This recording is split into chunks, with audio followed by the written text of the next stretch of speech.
Entonces, vamos a empezar con la parte del tema de discretización, que es un tema muy importante cuando trabajamos en, en sistemas de control discreto, dado que nos permite pasar del tiempo continuo al tiempo discreto. Podemos tener una función de transferencia continua y mediante un proceso matemático convertirla en una función de transferencia discreta en función de z. Entonces, el muestreo más elemental es el que se da mediante impulsos. Entonces, observemos que delta de t menos kt es diferente de 0 si y solo si t es igual a kt. Entonces, mediante los impulsos desplazados, yo puedo crear lo que se llama el tren de impulsos, que me hace el muestreo de la señal. Su salida se denomina tren de impulsos, el cual se puede representar mediante una suma infinita. Entonces, mediante esta suma infinita, yo puedo representar cada uno de estas barritas que hacen las veces de discretizar mi función. ¿Y qué es lo que tenemos? Tenemos que esta es mi función continua y al entrar el modulador, lo que tengo es una serie de impulsos que valen 1 y al multiplicarlos por la señal, entonces varía el alto de cada uno de esos trenes, generándome entonces mi señal de salida de forma discreta. El muestrador es ideal, no se consigue, y nos dice que z es exactamente e a la t por s, donde t es el tiempo de muestreo y s es la variable de la transformada de Laplace. Entonces, lo que nosotros tenemos es que cuando vamos a hacer un control discreto, tenemos un muestreador, que es el que me permite hacer la discretización, y entonces ese muestreador hace una conversión de análogo a digital. Después tenemos un regulador que es nuestro control y vamos a nuevamente a pasar de digital a análogo para pasar a la planta en tiempo continuo. Y entonces nuestra función de error e de t, que es continua, se puede expresar con esta serie de barras discretas. Y mi señal u de t, que es la que obtengo en esta parte de acá, es una señal que ya está de cierta forma discretizada a través de estos valores. Y al finalizar lo que obtengo es una señal y de t en tiempo continuo. Entonces, este muestreador lo que me permite, acá nuevamente tenemos nuestro tren de impulsos, es en cada tiempo de muestreo tener una porción de esta señal. Si yo tengo, aquí tengo t, entonces para t, ¿qué voy a tener? Me quedo con esta porción de mi señal. En 2t me voy a quedar con una porción, en 3t, así como se evidencia en esta parte.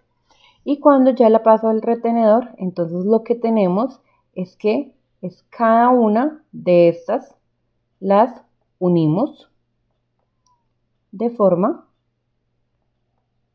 lineal,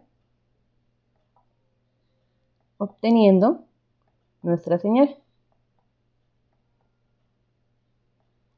¿Sí? Eso es lo que tenemos.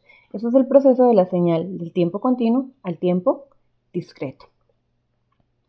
Entonces, lo que tenemos es que nuestra función fs de t es muestreada a través de una delta. Esta señal muestreada es una suma de mi señal por diferentes deltas trasladados y entonces me genera mi señal discretizada con kt menor o igual que t, menor o igual que k más 1t. Entonces, nuevamente, el proceso de discretización, ¿qué es lo que tiene? Una señal analógica que es continua, la muestreamos nos genera esta parte de acá. Esto es en la parte de el espacio. Y en frecuencia, entonces tenemos, esto es el espectro de la señal analógica y el espectro de nuestra señal muestreada va a estar dado de esta forma. Se vuelve una señal periódica cada f de s, que es nuestra frecuencia de muestreo, que es el inverso del tiempo de muestreo. Entonces, hay que tener mucho cuidado con ese tiempo de muestreo porque si no, nos puede generar un proceso que se llama un fenómeno denominado aliasing. El aliasing es la superposición de los periodos al ser discretizados. Entonces, por ejemplo, miremoslo acá, es mucho más claro verlo en el dominio de la frecuencia. Entonces lo que tenemos es un solapamiento de los espectros al aumentar nuestro ancho de banda. Y ese ancho de banda está dado por la frecuencia de muestreo sobre 2. Entonces, aquí tenemos un ancho de banda grande. Aquí nuestro ancho de banda es igual a la frecuencia de muestreo medios. Donde termina una banda, empieza la siguiente. Pero cuando nuestro ancho de banda es mayor que fs medios, se nos produce nuestro solapamiento o nuestro aliasing. Hay una mezcla de los datos, lo cual me va a generar ciertos ruidos y me dificulta los procesos siguientes. El solapamiento o aliasing aparece cuando el ancho de banda es mayor que la mitad de la frecuencia de muestreo, como lo muestra la figura. Entonces, de aquí la importancia de seleccionar un tiempo de muestreo correcto. Es nuestro primer parámetro de control, ese tiempo de muestreo. Si yo selecciono un tiempo de muestreo inadecuado, puede transformar una planta en que en continuo es estable, llevármela a una planta inestable en el espacio discreto, o hacer que ese tiempo de muestreo, si es más grande, que al relacionar ese tiempo de muestreo con el ancho de banda, se nos puede producir el fenómeno de solapamiento y mezclarse en los datos y entonces no poder ver exactamente lo que necesitamos o tener una pérdida de la información al mezclarse estos datos de aquí. Entonces, ya vimos el primer muestreador, que es el ideal, que es el tren de impulsos. Hay otro, que es el retenedor de orden cero. Este retenedor de orden cero es el más utilizado en la práctica, dado que mantiene la salida constante entre instantes de muestreo. Este retenedor es el que se usa en la mayoría de los sistemas de control. Y entonces la ecuación h de kt más tau es igual a x de kt. Esto implica que el circuito retiene la amplitud de la muestra de un instante de muestreo al siguiente. La salida de este retenedor es una función escalonada como se muestra en la figura.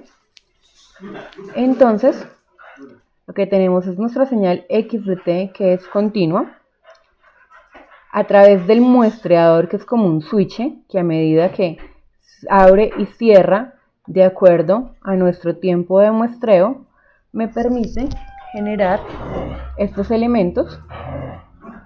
Y después tengo el retenedor de orden cero, que lo que me hace es unirlos y entonces ya tengo este tipo de señal. Si x de kt es la señal de entrada, la salida x gorrito de t es una combinación de las señales del escalón retardadas. Entonces puedo expresar x gorrito de t como una combinación lineal a través de una sumatoria de x de kt por r de 0t menos kt menos r de 0t menos k más 1t, donde r sub 0 es la función escalón unitario. La transformada de Laplace de esta función, por definición, al hacerla discreta, nos queda expresada de esta forma. Y esta expresión se puede reescribir como 1 menos e a la menos ts sobre s por la suma desde k igual 0 hasta infinito de x de kt por e a la menos kt, donde esto, por definición, si acá hubiese una integral, sería la transformada de Laplace de x.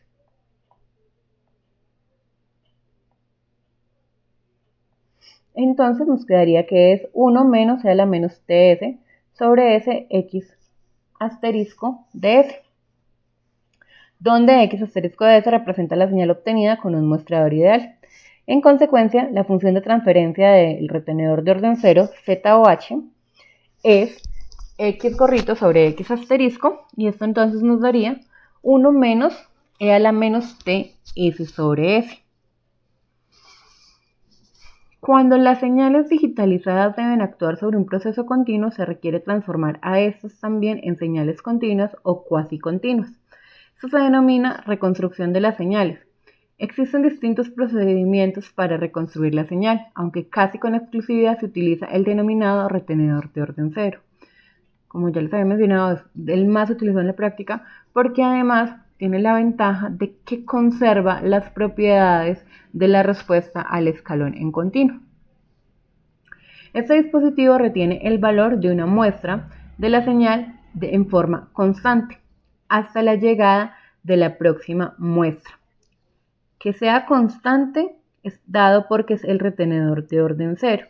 Si fuese orden 1, en vez de tener unas líneas rectas que me hagan esto, lo que tendría son líneas de diferentes pendientes para unir mis puntos o mis flechitas. Entonces, cuando se utiliza una interpolación lineal entre muestras, el elemento se denomina reconstructor de primer orden. El orden del reconstructor de la señal evidencia el orden del polinomio con que se interpolan las muestras. Por simplicidad tecnológica y por los satisfactorios resultados que provee, se utiliza normalmente el de orden 0, representado por el z o h. Entonces, como hemos dicho, nuestra función del retenedor de orden 0 es 1 menos e a la menos st sobre s, y dado que por definición de nuestro muestreador ideal sabemos que z es exactamente e a la s por t, reemplazando nos queda que aquí la podemos poner como un asterisco, ya que depende tanto de s como de z. Entonces es 1 menos z a la menos 1 sobre s. Entonces, al aplicarla sobre nuestra función a discretizar, ¿qué nos va a quedar? Nos quedaría que nuestra señal discreta, utilizando el retenedor de orden 0, aplicado a la planta es igual a ¿quién? Nuestro retenedor es 1 menos z a la menos 1 sobre s por s. Si yo reescribo este z a la menos 1 como 1 sobre z, me quedaría 1 menos 1 sobre z por g de s sobre s. Al resolver esta parte me quedaría z menos 1 sobre z. Resulta que este cociente, g de s sobre s, están en el dominio de Laplace. Están en el dominio de s. Y yo necesito que esto me quede en el dominio de z. Entonces, lo que voy a hacer es hacer transformada inversa de Laplace para llevarla al tiempo. Entonces, cuando hago la transformada inversa de Laplace, esto me queda en función del tiempo. Hago el cambio de la variable t igual a k por t, donde k va a tomar valores discretos, es decir, que k solo va a tener valores de 0, 1, 2 y así sucesivamente. Y t es mi tiempo de muestreo. Entonces, aquí ya lo que tengo es una función que depende del tiempo. Y esa función que depende del tiempo discreto, que depende de k, yo le puedo hacer la transformada z. Y de esta forma, mi función discretizada en dominio de z es z menos 1 sobre z por la transformada z. ¿De quién? De la transformada inversa de Laplace de g de s sobre s, evaluando t en kt. Al aplicar esa fórmula, yo logro tener mi función discreta. Entonces vamos a ver un ejemplo. Vamos a discretizar el integrador, que nuestro integrador está dado por 1 sobre s. Entonces, ¿qué me quedaría? Al reemplazar g de s, entonces me queda z menos 1 sobre z por la transformada z de la transformada inversa de Laplace de 1 sobre s, evaluando en t igual a kt. Aquí lo vamos a hacer general para un tiempo de muestreo general. Entonces, por producto de extremos sobre producto de medios, esto me da 1 sobre s cuadrado. La transformada inversa de Laplace de 1 sobre s cuadrado es la rampa, es t.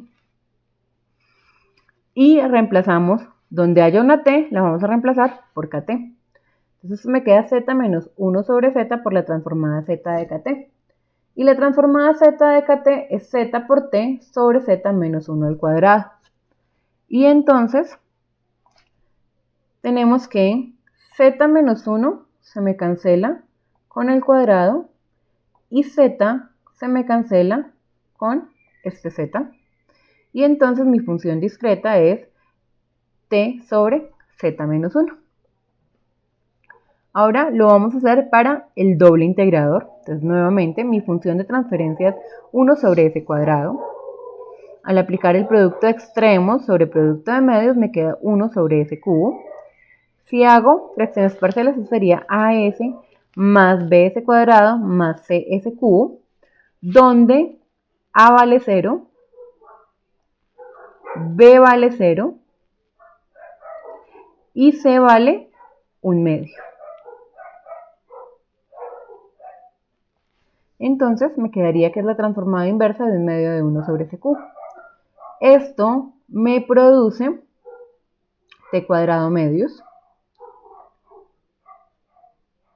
Y entonces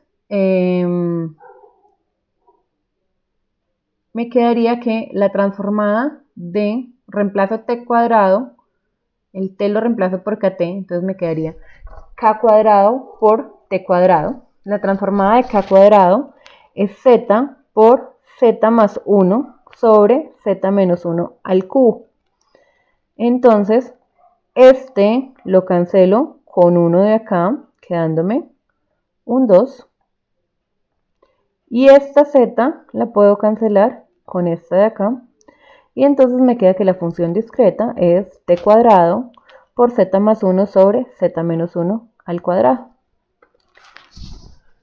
Ahora vamos a hacerlo para la función g de s igual a 1 sobre s más 1. Entonces lo que tengo es la transformada z de la transformada inversa de Laplace de 1 sobre s por s más 1 con t igual a kt. Aplicamos fracciones parciales. Si evaluamos con s igual 0, omitiendo este valor, me quedaría 1 sobre 0 más 1, que es 1. 1 sobre 1 me da 1, por tanto, a vale 1.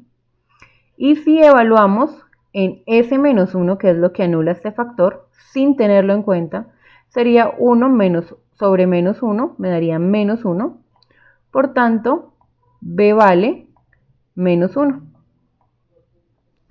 Entonces me queda que es la transformada z, la transformada inversa de Laplace de 1 sobre s menos 1 sobre s más 1. La transformada de 1 sobre s, la transformada inversa de Laplace de 1 sobre s es mi escalón, y la transformada inversa de Laplace de 1 sobre s más 1 es e a la menos t. Reemplazando t por kt, me quedaría u de kt menos e a la menos kt. U de kt es lo mismo que u de k. El tiempo de muestreo en el escalón no tiene ninguna consecuencia. ¿Por qué? Porque es lo mismo yo tener u, si t vale 1, ¿sí? Mi u de k vendría a ser esta. Y si yo tengo u de 0.5k,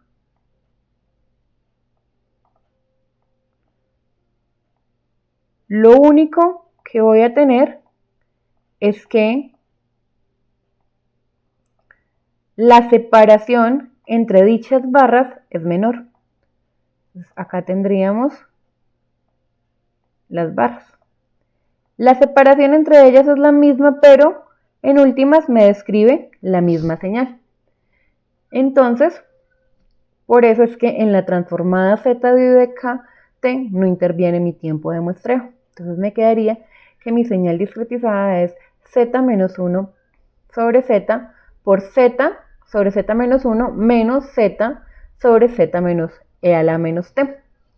Al resolver este, denominador con denominador, y multiplicar en cruz, acá, nos quedaría de esta forma. Esta z con esta z cancela, este z con este z menos 1 cancela, y estas dos z se cancelan al restarse, y entonces me queda que mi función discretizada es 1 menos e a la menos t sobre z e a la menos t. Esta es mi señal discretizada. Otro método de discretización es la transformada bilineal, o también conocida como Tustin. La transformada bilineal o Tustin provienen de los métodos para encontrar las áreas bajo la curva vistos en métodos numéricos o antes de la integración, como las sumas de Riemann. Entonces, vamos a mirar primero el método de Euler hacia atrás. Entonces, este método aproxima la integral bajo f de t por la suma de rectángulos hacia atrás. Es decir, que desde t trazo la línea hacia atrás, no hacia adelante. ¿Sí? Y entonces, esto hace que yo pueda escribir como una ecuación esa suma a través de esta ecuación en diferencias, y al hallar la transferencia z de esta ecuación en diferencias nos daría a sobre 1 menos z a la menos 1t más a, que al hacer matemáticamente, es decir, al comparar matemáticamente, eso sería que S es igual a 1 menos e a la menos 1 sobre t. Este pedacito de acá es mi S.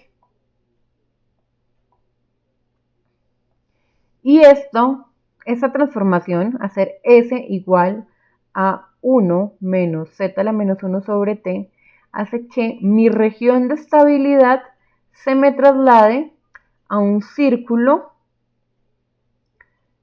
de diámetro 1 localizado con centro en 0.5 y radio de 0.5. En el método de Euler hacia adelante, donde en este caso lo que hacemos es que llevamos nuestras líneas desde aquí hacia adelante, ¿sí? Nuevamente, esta es nuestra ecuación en diferencias. Al hacer la transformada z de dicha ecuación, nos queda a sobre 1 menos z a la menos 1 sobre t por z a la menos 1. Entonces, esto es S. Y entonces hace que esta región de estabilidad se me transforme en esta región de estabilidad en el plano Z. Y el método trapezoidal se hace la aproximación de la integral por el área del trapecio. Entonces ya lo que hago es que no tengo una línea constante para unirlas, sino que lo que hago es unir los puntos a través de líneas con diferentes pendientes. Y esta sería nuestra ecuación en diferencias, y al hacer la transformada z de esa ecuación en diferencias nos quedaría de esta forma. Al simplificarla sería a sobre 2 sobre t por 1 menos z a la menos 1 sobre 1 más z a la menos 1 por a. Entonces en este caso hacemos que S sea equivalente a esto.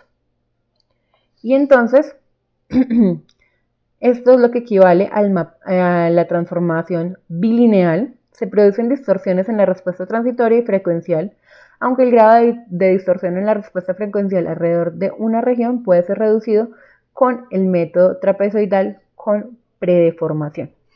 Entonces aquí, cuando hacemos el proceso de discretización utilizando la transformada bilineal, sí vamos a obtener algunas deformaciones en la respuesta en comparación con la continua. Entonces, aquí nuestras zetas están negativas. Al volverlas positivas, entonces me quedo con que es 2 sobre t, z menos 1 sobre z más 1. Una ventaja de esta transformada bilineal es que es biyectiva. Es decir, que yo puedo ir de S a Z y puedo también devolverme de Z a S a través de ella, despejando de esta función Z para encontrar para llevar una función de transferencia del plano de Z al plano S. Entonces, vamos a mirar en el ejemplo. Ahorita lo habíamos hecho por retenedor de orden 0, ahorita lo vamos a hacer por Tustin. Entonces lo único que tenemos que hacer es, donde haya una S, la reemplazamos por la transformación bilineal, y al hacer el producto de extremos sobre el producto de medios, esto nos queda t medios de z más 1 sobre z menos 1.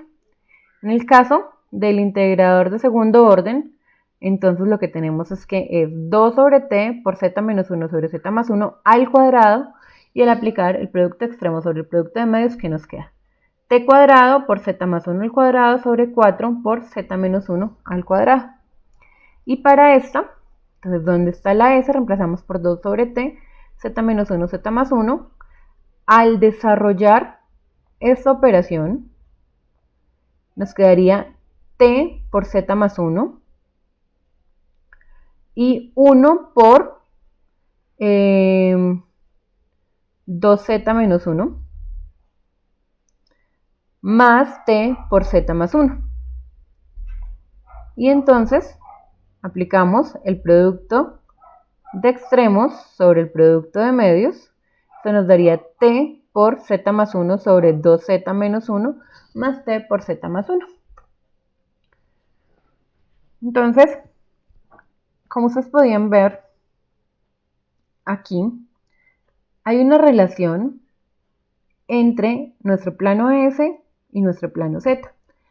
Ciertas regiones del plano S se transforman a otras regiones en el plano Z, como es el caso de este rectángulo que se transforma en una circunferencia en el plano Z.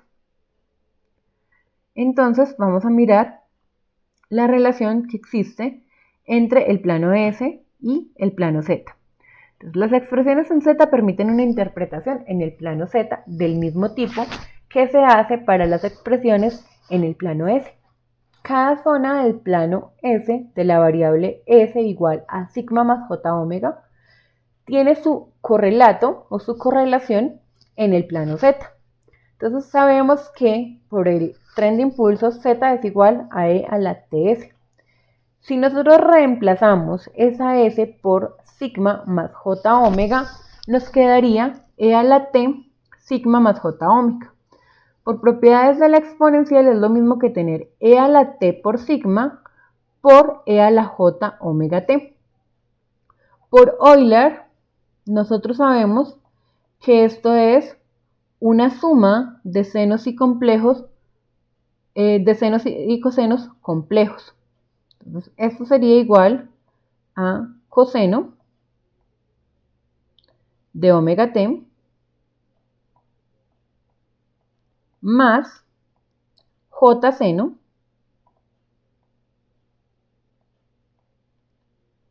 de omega t.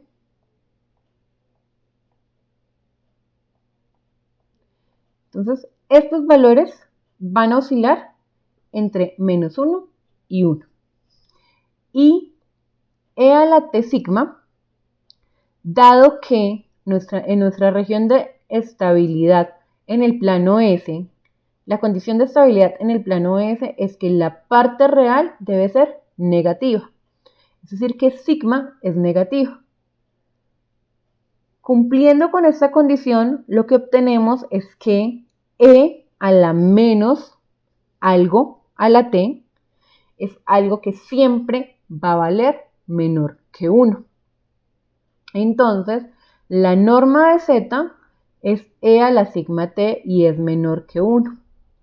Por tanto, mi plano S se me transforma, o mi región de estabilidad en el plano S se me transforma a un círculo unitario, donde la parte interna, que son estos, P1, P2, P3, P4, que son polos estables en mi región, en mi plano S, se me transforman en estos polos dentro del círculo unitario.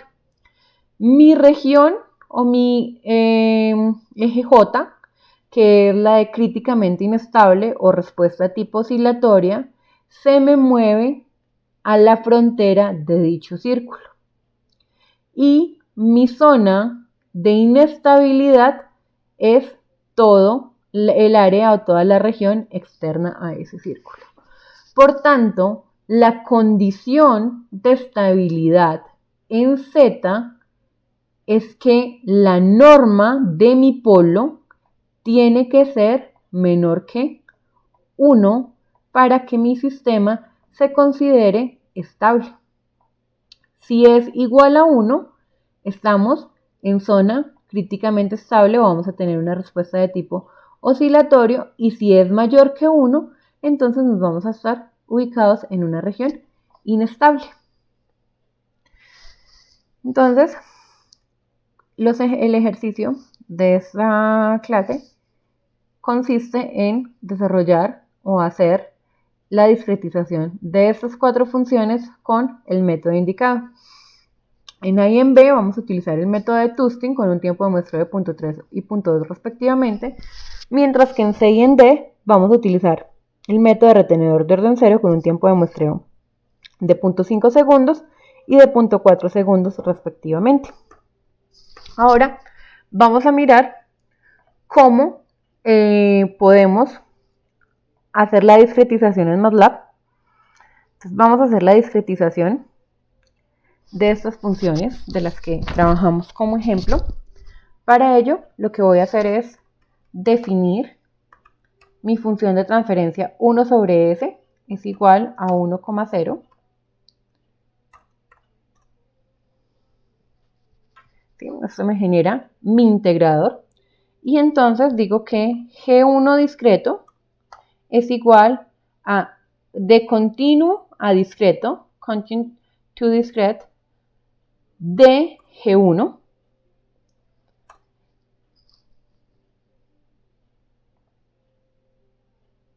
me está sacando un error, miremos a ver.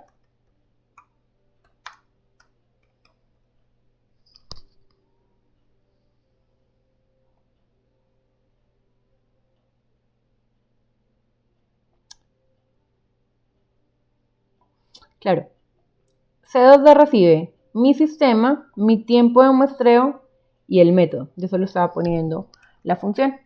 Entonces, G1D, vamos a utilizar para el ejemplo un tiempo de muestreo de 1 segundo. Entonces va a ser igual a C2D de G1,1.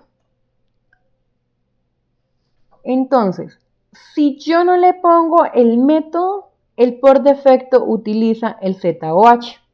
Miren que si yo coloco ZOH, mi retenedor de orden 0, obtengo la misma función de transferencia.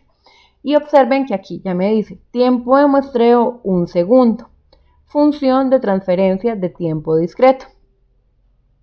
Vamos a hacer la misma, pero la vamos a hacer por bilineal.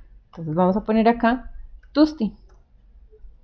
Y entonces, por Tustin es 0.5z más 0.5 sobre z menos 1. Vamos a mirar. En el 2 teníamos 1,100 porque es s cuadrado.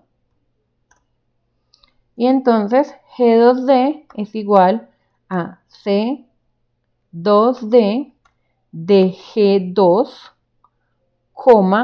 1 segundo como tiempo de muestreo, ZOH, el método. Entonces me genera esa función de transferencia, 0.5z más 0.5 z cuadrado sobre z cuadrado menos 2z más 1. Y vamos a mirarla para el método, por el método de la transformada bilineal por Tustin. Y entonces, noten que los numeradores son diferentes. Acá tenemos 0.5z más 0.5, mientras que acá tenemos 0.25z cuadrado más 0.5z más 0.25. Pero los denominadores son iguales. Los polos conservan su posición, z cuadrado menos 2z más 1. Y acá tenemos z cuadrado menos 2z más 1. Vamos a verificar nuestro último ejemplo. Entonces, G3 es igual a TF1, 1, 1, 1 sobre S más 1. Entonces, G3D es igual a C2D de mi función, mi tiempo de muestreo y el método. Entonces, acá tengo 0.6321 sobre Z menos 0.3679. Si yo modifico mi tiempo de muestreo, se me va a ver afectada mi función. ¿Sí? Acá teníamos 0.6321, acá tenemos 0.3931 y acá teníamos nuestro polo en 0.3679 y acá lo tenemos en 0.6065. Vamos a mirar qué pasa si disminuimos un poquito más ese tiempo de muestreo. Entonces, noten que nuevamente me cambia estos valores. ¿Sí? Y ahora, entonces hagámoslo por Tustin. Entonces, por Tustin me da 0.33z más 0.33 sobre z menos 0.33. Importante, en todos los casos, nuestra función de transferencia en el denominador, el z de mayor orden, tiene que quedar con coeficiente 1. Es por eso que aquí van a aparecer valores menores que 1. Cuando ustedes hagan sus ejercicios de forma manual, deben garantizar que este z, el coeficiente de este z, sea 1. ¿Cómo? Factorizándolo y luego dividiendo el numerador entre ellos.